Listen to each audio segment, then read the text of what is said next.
మీరు చాలా సంవత్సరాల నుంచి ప్రార్థిస్తున్న ప్రార్థన కోరిక నెరవేరకుండా ఒకవేళ మీ జీవితాల్లో జరుగుంటే మీరు ధన్యులు. ఎందుకో తెలుసా? ఎవరి జీవితంలో దేవుడు కార్యంలోనే ఆలస్యం అవుతుంటే మౌనంగా ఉంటాడు తెలుసా? ఆయన ఎవరిని ఎక్కువగా నమ్ముతాడో వారి జీవితంలో కార్యంలో ఆలస్యం అవుతాయి. ఏంటా నమ్మకం అంటే, దేవుడు కొందరి విషయాల్లో వాళ్ళు అడిగింది వెంటనే ఆ ప్రజెంట్ సిచ్యువేషన్ కావాల్సింది ఇవ్వాలనుకోడు.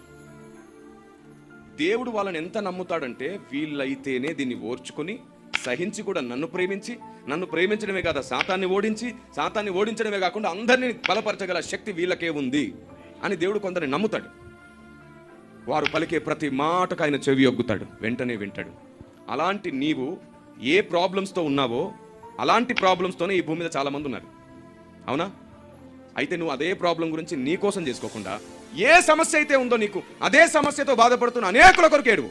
భారంతో నిండిన నీ హృదయం చేసే ప్రార్థనను బట్టి వారిని విడిపించి, వారు విడుదల పొందిన ఆశీర్వాదం నీ పిల్లలకి ఇస్తాడు ఆయన.